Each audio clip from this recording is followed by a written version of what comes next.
Welcome to your journey. I'm your host, Chuck Lewis, and we got a special guest with us today, and Davanzo Tate. What's going on, man? What's happening, man? What's going on? How you been? I'm doing good, man. Maintaining. Obviously, we in this pandemic right now, dealing with COVID-19. Just trying to manage things day to day. How about yourself and your family? Same here, man.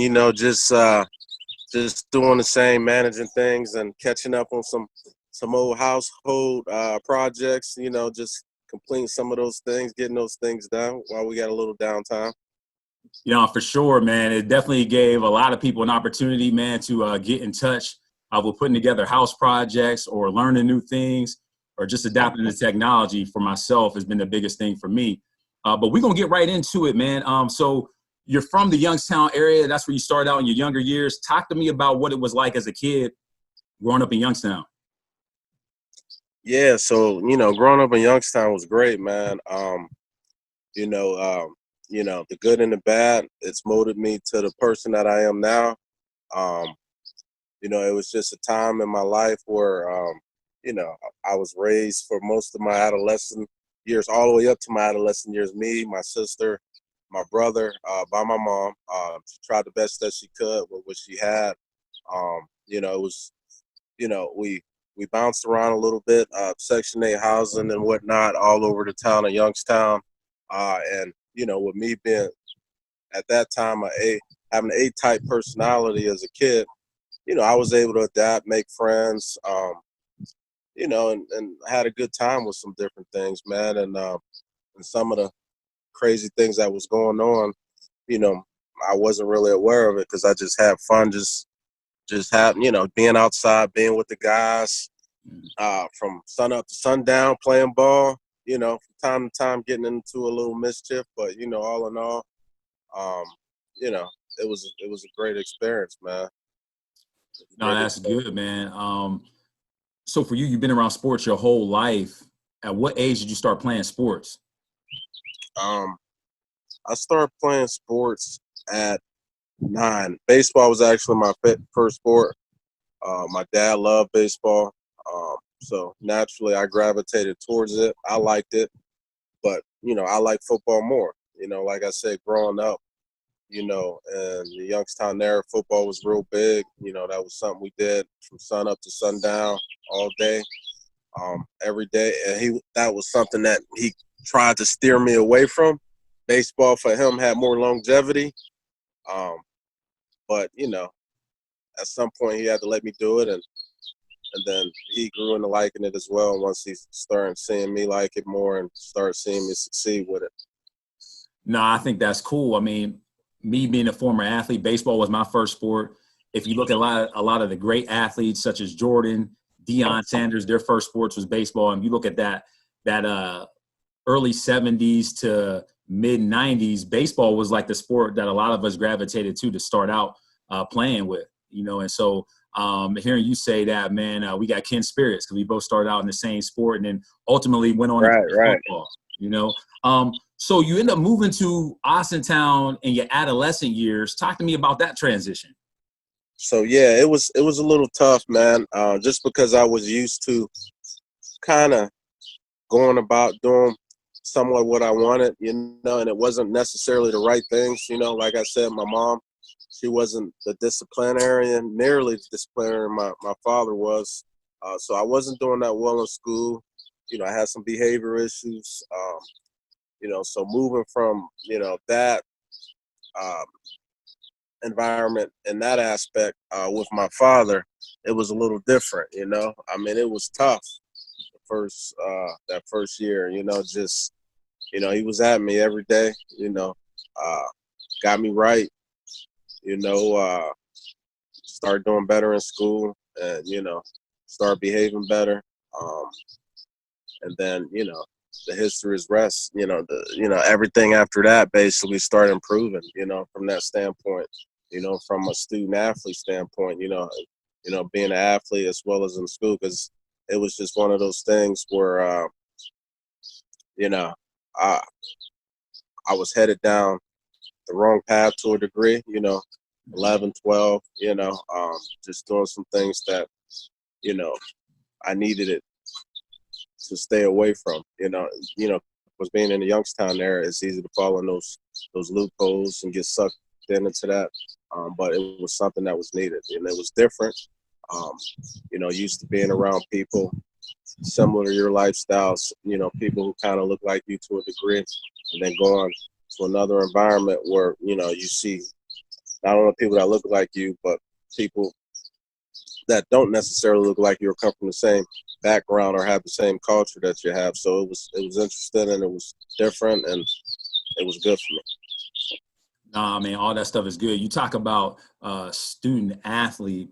So you attended Austintown High School. Talk about what that was like. This is where your career started to flourish as a young athlete. What was your experience like there being a student athlete?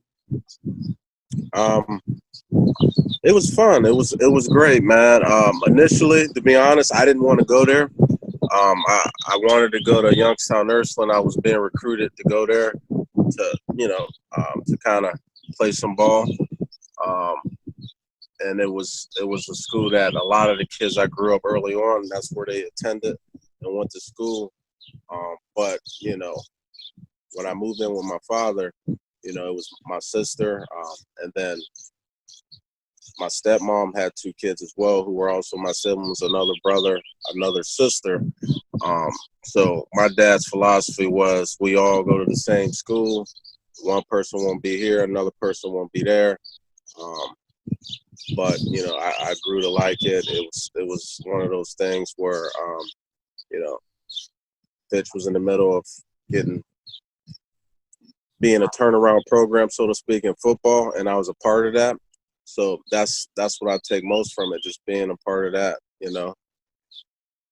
Yeah, I mean, so expand a little bit more on football. So you end up being first team All Ohio for football, All State in track and field. How did those accomplishments feel once you started being successful in both of those sports? Man, it felt good. I mean, it was a goal that I had in mind. It was a plan that I set, and it was just good for me to follow through with everything and seeing it come. It's nothing better than being a part of the process and then seeing it work out at the end. So it was a mini process at that part, because I had other aspirations. Excuse me. My other aspirations obviously was to play college ball. So it was the first part of my plan, and it was, I had a lot of optimism in me being able to do that because of how well I was doing in high school with athletics. No, that's good, man. So you talked a little bit about the athlete side, but you also were awarded National Honor Society on the academic side. How were you able to remain focused so much on academics when you were balancing multiple sports? Well, yeah, like I said early on, my dad nailed that into me, 8th grade, 9th grade. And then, after, it became a way of life for me. It just became second nature, man, for me to excel in the classroom. I kind of put my athletic mindset in the classroom and just wanting to compete to be the best that I could be. Because a lot of, people, you get that stigma with being an athlete, being a kid, maybe from the city, that you couldn't excel, in the classroom. So that was my challenge and my mindset when I went to school. I wasn't in class. A lot of my classes I took wasn't with a lot of people I necessarily hung out with or who were necessarily my friends, but I had a mindset of just wanting to be better, than them, and also being able to do well, on a gridiron or in track and field. That's good, man. So in your senior year, you were selected to the Big 33 game. Talk to me about that experience and, what did that feel like playing in a game like that? Yeah, it was fun, man. It was a great, awesome experience. I wish they still had that game so many more players out of Ohio can experience that. Just met some great people in my host families, players from all over the state. even some of the players from PA, just being able to sit down and talk to them. Some people I'm still friends with till this day. We talk from time to time. Um, you know, that year I think Dan Marino was the guest speaker. He was a guest speaker, one of the guest speakers. We had lunch with him as a team, so it was an awesome experience, man. Played well because I had fun. So it was great. Yeah, and I think from what I remember, you had a pretty good game in that Big 33 game, I think with 2 interceptions. You're probably one of the best defensive players on the field that day. Well, right after the Big 33 game, you have to head towards your next destination, which was West Virginia. Talk about why you committed to West Virginia and what other schools offered you. Well, I committed to West Virginia. West Virginia, they recruited me. They were one of the first ones to recruit me in their recruiting process.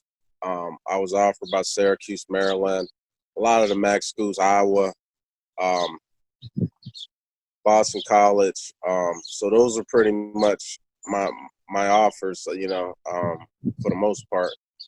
So, it was just I went there because I felt comfortable because I knew them for a while. I took frequent visits down there, attended their camps. So it was something that it was a school that I thought I was comfortable with, No, that's good, man. So a guy like yourself coming from the Youngstown / Austintown area, you go down to West Virginia. Talk to me about what that transition was like in that first year coming from that Ohio area, Youngstown, Austintown. What was it like going to Morgantown, West Virginia in that first year and just transitioning from high school to college?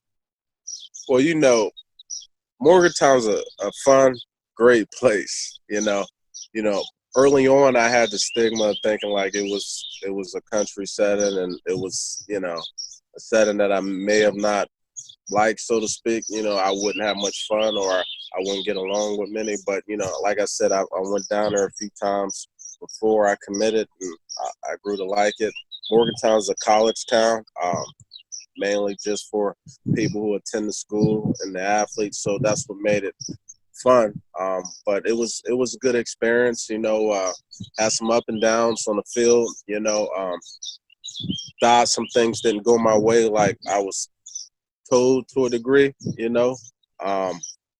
being young, not understanding the process, not really having someone in my life who really understood the process of playing at that level, how things really work. I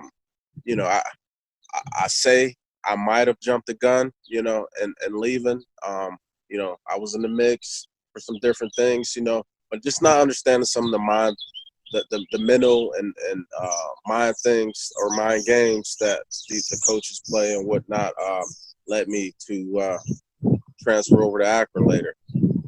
Yeah, so you talk about some of the things that you were going through and some of the things mentally that you didn't quite understand.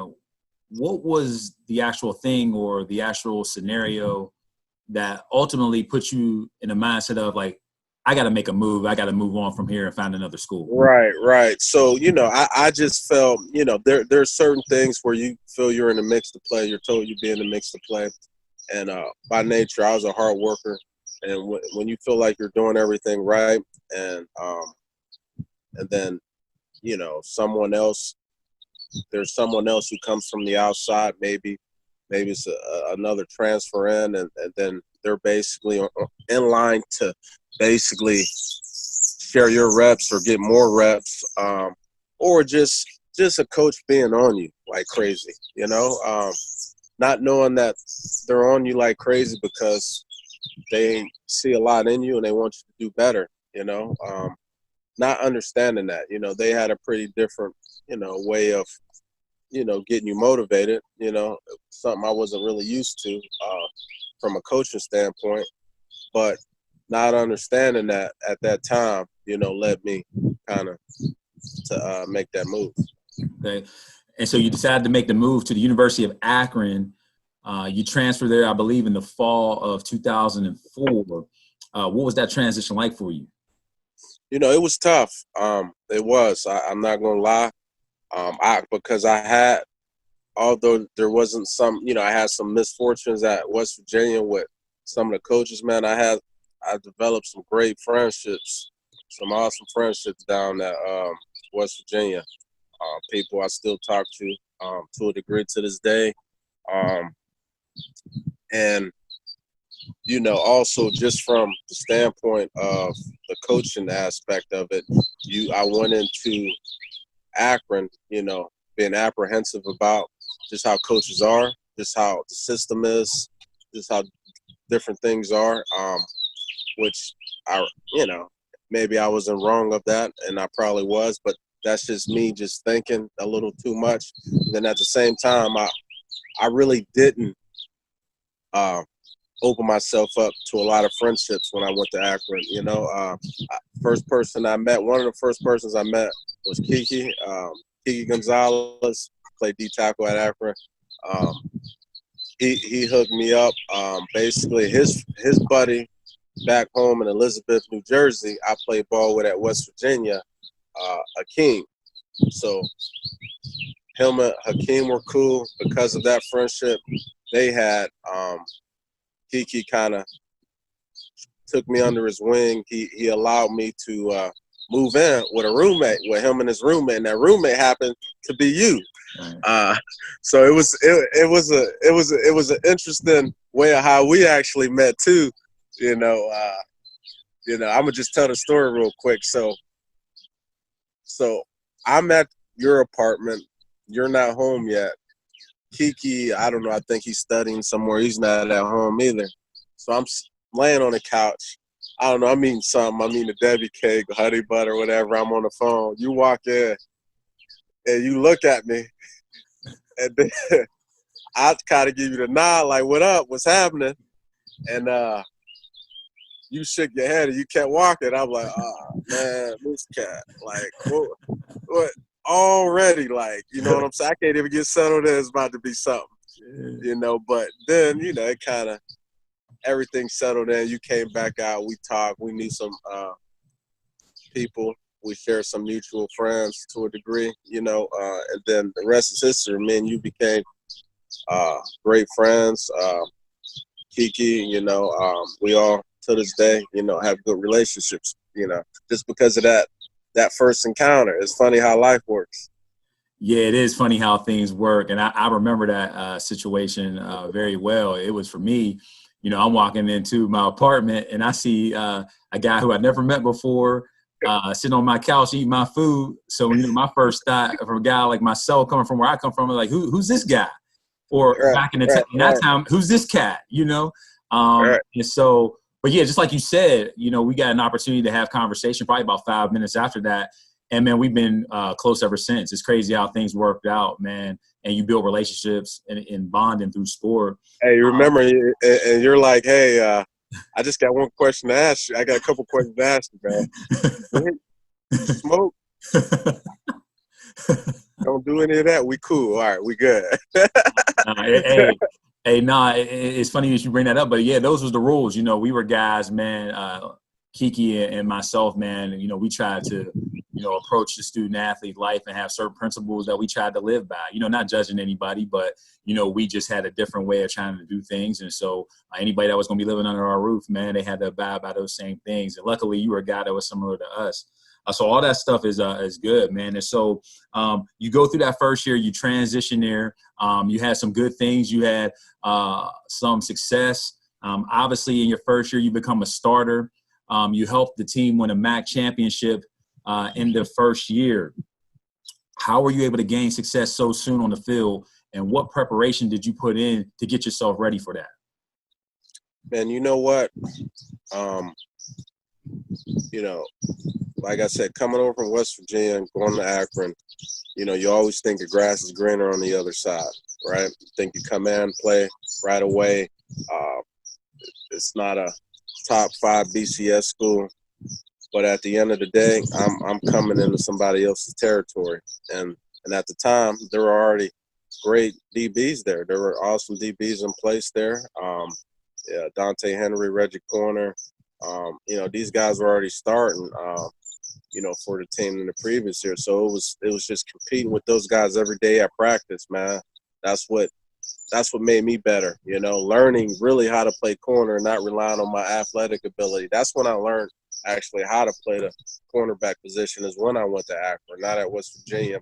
I think some of the DB coaches at that time did a great job in teaching the technique to it.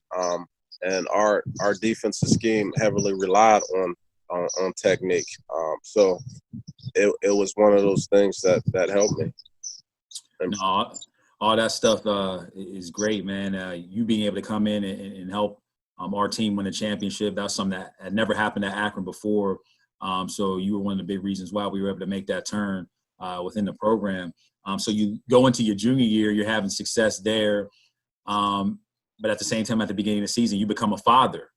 Talk about what that transition was like going into fatherhood, but also trying to be a student athlete as well.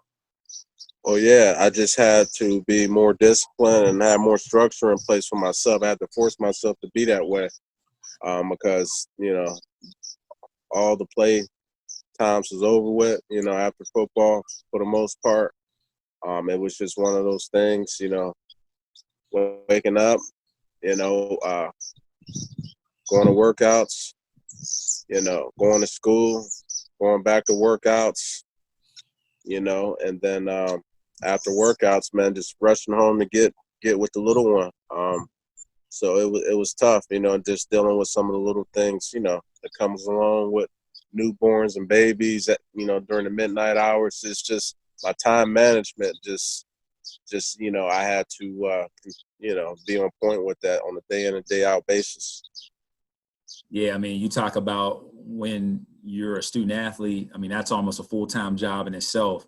But I myself am a parent as well, and that's another full-time job, with double overtime, right?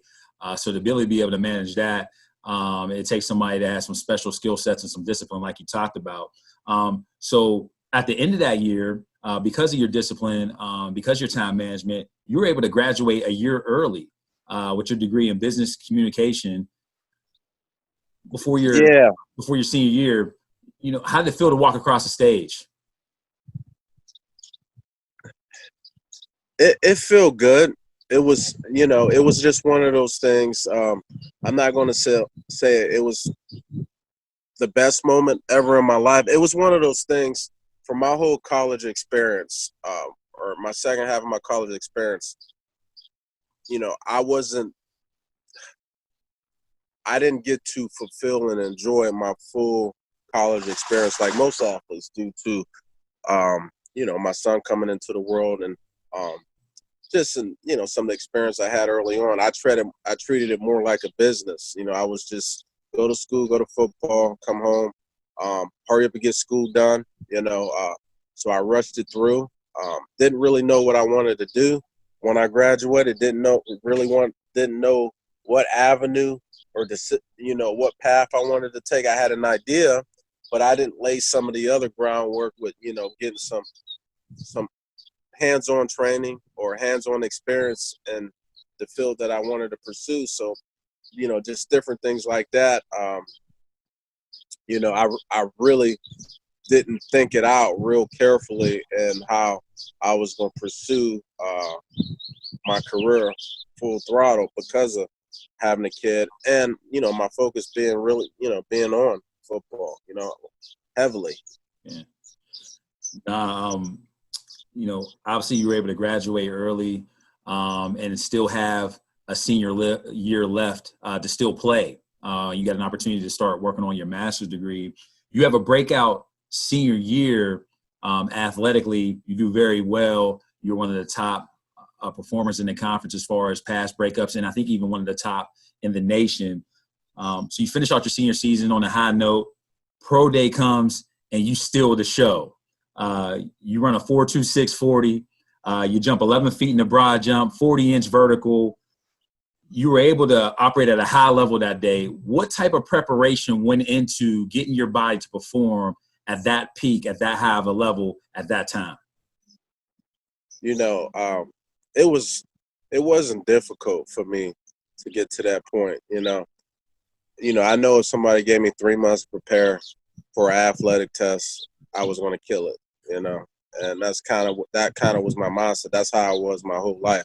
Anytime I put my mind to something, because I'm a real obsessive person, when it comes to anything. So that's why I got to watch what habits I acquire, because I'm just by nature a real obsessive person, and I just became obsessed with workouts, with training, with getting better, every day that I worked out down in Philly, and then came back to Akron and worked out. So it was just, when that day came, it was just I couldn't wait, because I knew what I was going to do. Yeah. What advice would you give to somebody that's going through that process right now? What are a couple things you would give them as far as tips to help them be successful on that day? Just little things. Little things, basically, you have to understand the process. Okay. And when I say that, you have to understand, like, what goes into preparing, okay, from your workouts, from your diet, from your lifestyle, from, and also who you hang out with, So you just have to understand all of that, because a lot of different things are going to be coming at you at different directions. And then you also can't get too high or you can't get too low. Something that I did from time to time was getting too high and getting too low, because it's just one of those things that makes it harder for you to regroup when that does happen. No, all that stuff is good. And then obviously you performed at a high level that day and your stock starts to rise. Going into the draft that year, where were you projected as far as rounds or the level of status that you had after the pro day? So, yeah, on certain outlets and websites or media outlets, basically I was as high as 6th round, so a 6th round and up, I was on different, radars such as All Defensive Sleeper Team and whatnot, Workout Warrior. So, I was riding pretty high. I thought, I had a legitimate shot. I didn't have a lot of picks, but I was 6th in the nation in breakups, and I had a hell of a pro day. So I really did, based on the past, based on even current statistics of what DBs do year in and year out at the D1 level.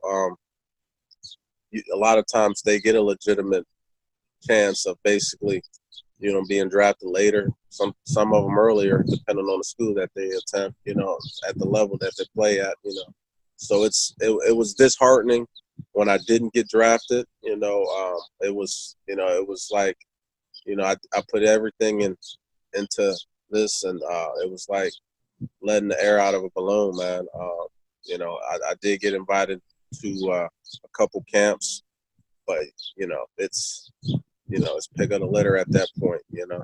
So you go on draft day and watch the draft. Well, a couple of days back in that time, I think the draft was maybe 3 days, 1 through 7. No, the draft one lasted. It was the same one day at that time. Was it 1 day? Oh, okay, I got that messed up. Yeah, it's 3 days actually now. It was 1 day then. Right. So the draft starts probably I think back then at noon, and then it goes all the way till pretty much midnight. Talk about you watching the rounds and watching the picks and going through all the rounds, and then at the end to not get drafted. Mentally, where were you at? Like, what were you going through mentally, and what the next steps were? You know what? I wasn't in the right place. Like I said, I was drained mentally. I didn't. I knew a little bit from the business standpoint of what it entails to be a free agent opposed to being a draft pick. So I didn't go in there with the right mindset. Like, again, I went in there with more of a business mindset opposed to just a competitor mindset. So it was difficult, at that time I had a few lingering injuries that, that I didn't rehab the correct way going into those mini camps. And I re-aggravated a couple of them. My hamstring, and then later my shoulder also, and at the Giants mini camp. So it was just one of those things where, I could have did better in prepping for some of those mini camps than I did. I think I put too much into pro day, the workouts, and then didn't have much left for the camps, the things that really matter. So in essence, again, can't get too high, you can't get too low. Right.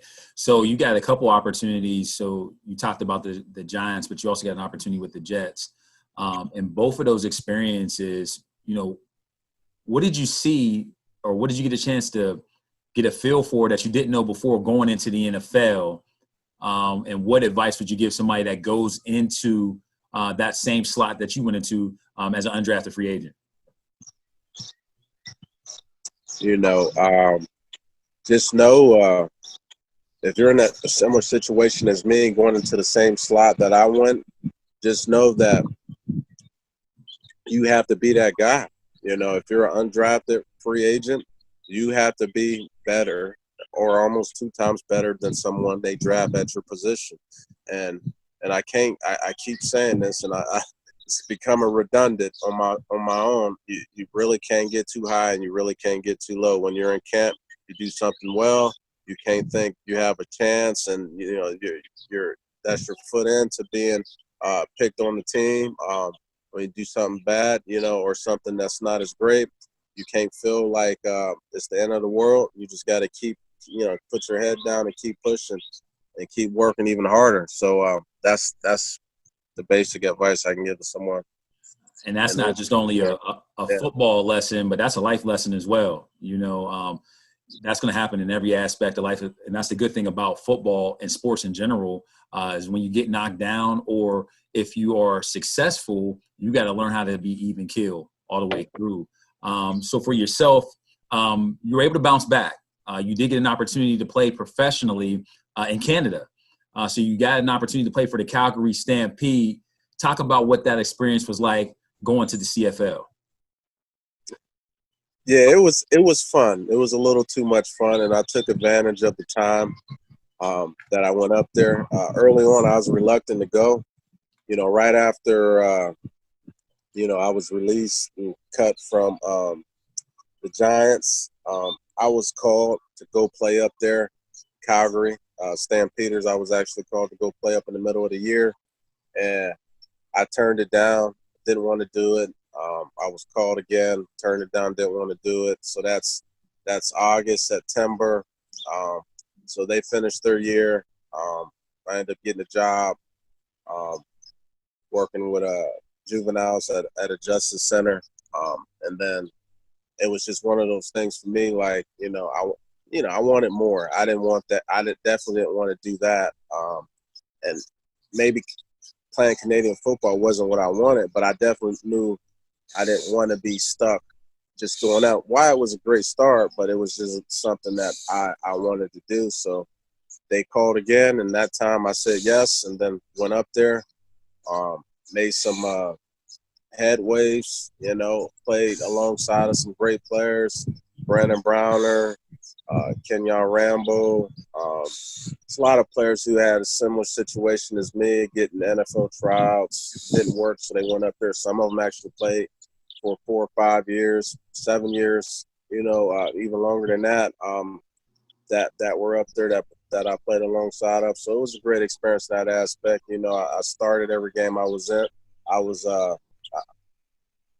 there, re-injured again, my shoulder, something I should have got operated on, something I should have had a procedure on a long time ago that I didn't. Basically got placed on IR, practice squad, and didn't really want to do that. They traded me, and then at that point I just kind of let it go. In terms of finances, it was just one of those things. With me having a kid back home, I just cut my losses and thought it was time to start with life at that point. Yeah, so you end up getting released and you decide to start with life. Where is your mindset at this point? You've been playing football your whole life. and now you got to get into the workforce. So where are you at mentally?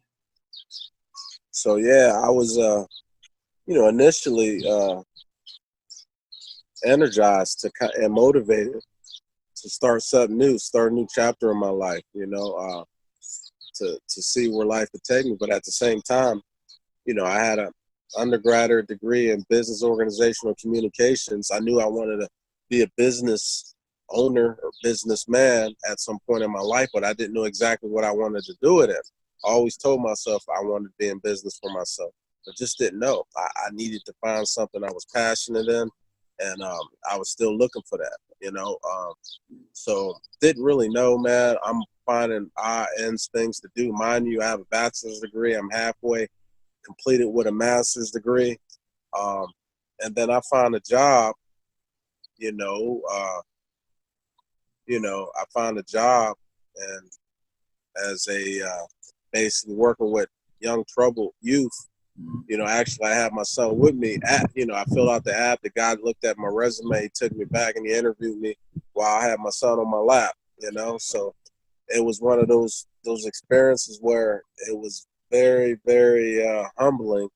I took a job for $9 an hour, again, with a bachelor's degree, almost en route to complete a master's degree, and didn't complain, because at the end of the day, I knew I wasn't going to be doing that my whole life, so the money didn't matter. Making a dollar more didn't matter. It was just a start for me needing to provide and me doing something, me figuring out what I really wanted to do. It just gave me time to figure that out. And then, I grew to like doing some of those things, working with kids, working with troubled youth. And then, I kind of, transitioned into being a teacher after a few jobs, working as a sub, and then, soon after, I kind of, I finished my first master's. I was able to do that, at Akron, and it was one of those things where I had an opportunity, to basically, take a job possibly somewhere else, in higher education. At that time, my daughter's born now, and it was a decision I had to make if I wanted to move to Toledo or if I was going to stay in town, be a part of my kids' life. And I chose the latter part, and it worked out great. We're married now, and I ended up becoming a teacher at that point. And that's when I pursued my teacher's license full throttle, and that kind of led me into getting my second master's degree. No, that's good, man. And so you talk about teaching. So number one, you start out working with troubled youth, and it kind of lands you into your next path with teaching. So you get hired on at Warren Harding High School as a special ed teacher. What led you going into education and teaching? And then also along that experience, you became a coach as well for Warren D. Harding. Well, for me, man, it was just one of those things that at first I looked at it as I never wanted to coach. I was never in my mindset to be a coach. I took on coaching because it presented me with some opportunities that I wasn't getting, as a, to be employed gainfully, so to speak. Like I said, on my route to gaining employment, it was difficult. It was hard, man. Like, I come home looking for jobs. Before I found the job for $9 an hour, man, I'm sleeping at my sister's couch. I'm sleeping everywhere. Before, I can kind of get going with anything. One day I didn't have the keys to, while I was staying with my friend, I had to spend a night in my car for 2 nights, man. I had an interview the next day. Had to cut my own hair inside of a gas station bathroom to get prepped, for the interview. Needless to say, I didn't even get the job, but it was just one of those things like, I didn't want to be back at that point, so for me, football presented some different things that, would give me a place in the workforce, and I took advantage of that, and then I grew to like that. I grew to enjoy working with kids, man. I grew to enjoy making a difference. It was fun. So that's kind of when I went full throttle into just subbing, learning, teaching, and just trying to figure out exactly what I wanted to do. Like I said, I know, I'm kind of backtracking to a degree, but at that time I was also working, possibly to work in higher ed. And, when I found out I had to travel to really gain full-time employment in that field, or I had to relocate, it wasn't the best setup, for me and my family. So that's kind of what led me into getting my teacher's license and becoming a full-time teacher.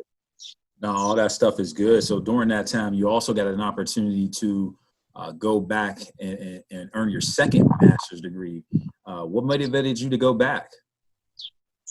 That was all it, basically. It was just, at that point, in order to be a teacher, you had to, basically go through a whole nother curriculum, a special ed curriculum, because I was a special ed teacher. That's what I became.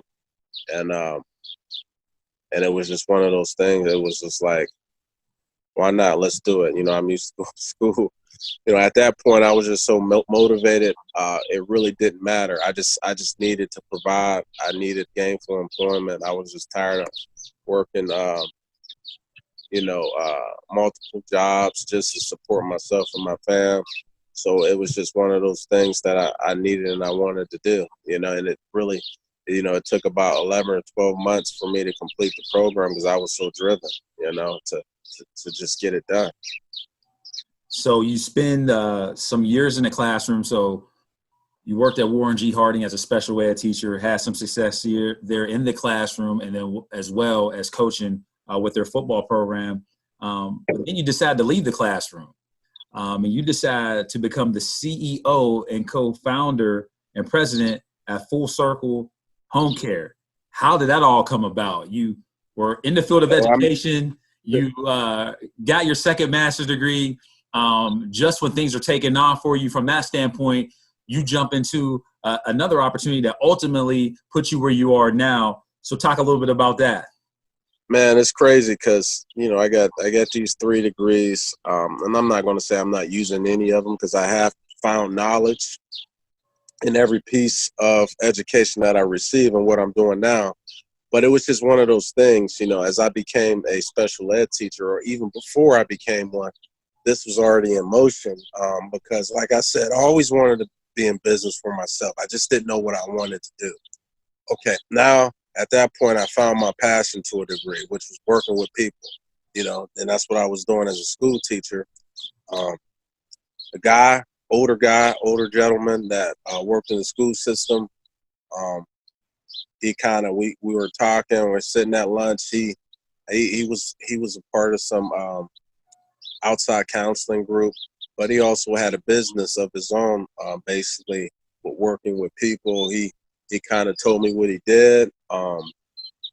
We met again. He told me I would be good for what he's doing, and I should probably look into doing it myself.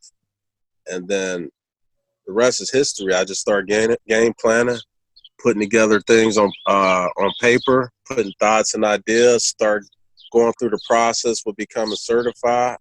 And before I actually became a certified teacher, the business was up and running, and it was small at that point. We're doing little things, but it was something else because I didn't really know when I was going to get hired as a full-time teacher. It was at that time I had jumped through some hoops for whatever reason that was at the district I was with becoming a full-time teacher. And it allowed me to focus on the business, which I have now, but that business, which I had now, and I was able to do that. I was able to get some integral people involved in it. My sister, one of my good friends, and they were able to kind of help me run it while I was in the classroom. And then once I became a teacher, I was doing both, as long as I could. I coached as long as I could. And then the first thing that I had to remove was coaching, and then the next year it was school. So, I was able to coach, and I was able to coach for a total of 5 years and teach for a total of 4.5 years. So before I actually just went full throttle and focused fully on the business, which I'm doing right now. Yeah, so talk a little bit more about Full Circle. So you guys operate in home care in the health industry. Go a little bit more in detail about that. So basically we provide home care services to the elderly in our Tri-County area. Okay, and that's basically personal care or homemaker care. Personal care consists of different things like assisting individuals with bathing, toileting, prepping meals for them, sometimes assisting them with their meds, light house cleaning duties that some of our home health aides will be authorized to do. So basically, those are some of the things that we do. It's just we provide a service that helps make their life a little easier, takes a little bit of the strain off of some of the family members that also help with some of these things on a daily basis. And it's just we're there to provide a better quality of life for everybody that's involved with that particular individual we're providing care to. So yeah, that's kind of what it all encompasses. So as a business owner, what would you say are the most important skills you need to have to own and run a business? Man, the most important skills you need to have, man, is discipline and structure. Without that, you don't really have much of a business. You have a hustle, you may make money from time to time, but you don't have something that's steady and that's something that can run even when you're not around. When I say run, it won't run as well when you're not around as it will when you're there if you don't have discipline and set structure, a system in place. So I would have to say that that's one of the biggest things. No, that's good. What is your leadership style? By nature, coaching, because that's what I do. I would have to say, just me coaching, my players, me coaching my staff through motivation, through teaching, through inspiring them, that's kind of how I'm able to get the most out of them. Being able to recognize who does what well, who doesn't, who can improve in certain areas, just putting people in the right place to be their best and to help the business succeed to its fullest. So I would have to say if that makes sense, as a leader, I would have to say just me being a coach. And it sounds like all your experiences through life, particularly as an adult, led you to where you are now, utilizing those skills. You were a special ed teacher. You were a coach. You were an educator. And so being able to teach and coach up the professionals that work under you now is very key. One of the last questions I got for you is what new business ventures are you working on now? You've been in your field for a little while now. You've been a CEO and co-founder of Full Circle Home Care. What new things that you got going on now or new ventures that you want to try to explore? So Full Circle Home Care, we're growing. And right now we're going to expand to the PA area. Actually, we're in process of doing that. We should be certified here real soon in the state of PA to provide personal care and homemaker care to the elderly and everyone of age, so to speak, actually. So that's, we actually just leased out space in the Sharon, PA area to start doing that here real soon. So look out for that. My sister and I also, about 2 years ago, I'm I'm more of a I have some investing interest in her daycare, so I help with some of the things with that in regards to what she has going on. So just that, man, just refining what I already have, and building on what I already have. So that's the main thing right now. All that stuff is great. We're going to transition into our last segment of the show. It's called Top 5. So I'm going to give you some subject areas and you give me your top 5. So starting off with the first question, who are your top 5 rappers of all time? Man, I got to put them in order. Whoever your top 5 is, you can just give me 5. It don't have to be in order. Okay. Biggie. I got to throw Biggie and Pac in there. I got Nas. I got Jay-Z. For me, and I got T.I. Okay. Okay. Those are my top 5. It's hard to leave Snoop out of there because he was a trailblazer, man. But yeah, those are my top 5. I mean, those 5 are probably in 90% of people's at least top 10 list. And then you talk about Biggie, Tupac, Nas, and Jay-Z. I mean, those guys are on the Mount Rushmore hip hop on 90% of people's list. So those are all good hip hop guys that have done a lot of great work in the hip hop industry. My next question: give me your top 5 NBA players of all time. NBA. So you got MJ, you got LeBron for me. Okay. You got Magic. I'm gonna throw MJ, Magic, LeBron. This is a tough one, man. You got Kareem. Yep. Kareem, MJ. So that's 4, right? That's 4. Okay. And I gotta throw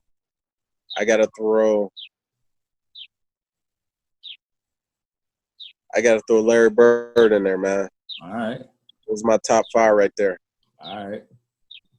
So we got MJ, LeBron, Magic, Kareem, and Larry Bird. Now, those are all good ones right there as well.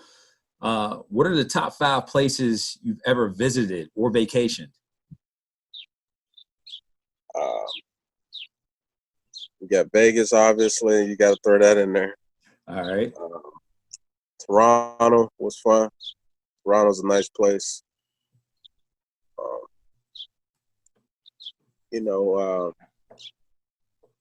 Miami. Miami's fun. I don't get out much. Nah. Yeah, you got Vegas, Miami, Toronto, Arizona, and I'm gonna throw Montreal in there, because I've been there for a day. Those are good as well. Been to a few of those places myself. So my last question is give me your top 5 movies of all time. Top 5 movies, man. That might be tough, but give me your 5 or your favorite 5. Okay, yeah, not in any particular order. Yeah. I got The Wood. Good one. I got Paid in Full. I got The Godfather. Okay. I got Black Panther. That's a classic. And let me see. Black Panther was an instant classic. So you got The Wood, you got Paid in Full. I got there's one more, huh? Yep.